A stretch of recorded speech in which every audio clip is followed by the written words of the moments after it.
E tangi hiana e ngai Tūhoe, te toko whā I mate I tētahi tukina waka ina nahi nei, ko tētahi he pēpē. E rua nā waka I tuki tata atu ki te pokapū o Tāneatua I te moana atoe. E takoto tonu ētahi tohu whakamāharahara o te aitua. Nei te pūrongo a Herawini Waikato. He karanga mate, he wāhi mōrearea tēnei wāhanga.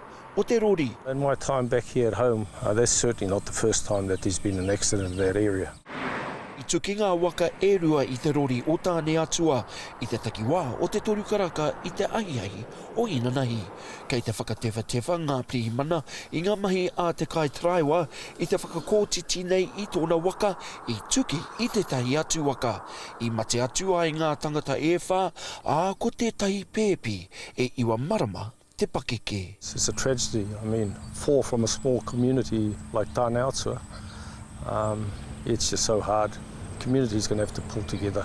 But, you know, a 9-month-old baby, that's just so hard. A horrible scene, a lot of damage, and to discover, initially we thought that 2 people were killed, and then to establish that some people had been flung out of the vehicle that wouldn't have been restrained, and that number of fatalities increased to 4. He ika āwhiro I te pakanga o Witinama, he kaiako I te tira ōpango Māori a te pau, a he mahanga mai ki roa kua kitea ake e ia. He oi e whakaponoa nei ia ka puta tōna hapuri o Tāneatua ki te whai ao. This is night Tūhoe, but at the end of the day, even those who come to live here and not from Tūhoe, we're all extremely close. So through the tani and through the process of supporting the whānau, it's the only way to get through. Some of the occupants that were killed were local, and that the other vehicle involved were also local.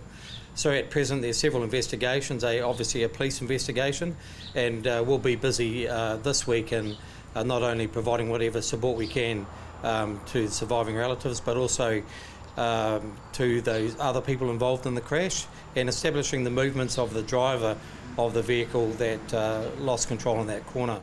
Hei tā te mana tū waka, kua pikiaki te tatau o ngā aitua tukinga waka I tēnei tau, ki te kotahirau 33. I te rātau, kotahirau mā ono ngā matinga.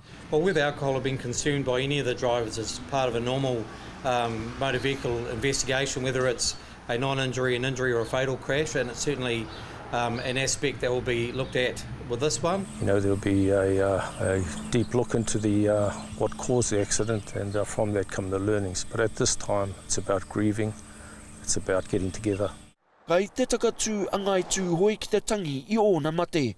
Hei te mutunga o tēnei wiki, tukuna ai ngā tirohanga a ngā prihimana ki te kai tiro tūpāpaku. He roni Waikato, te Ao Mārama.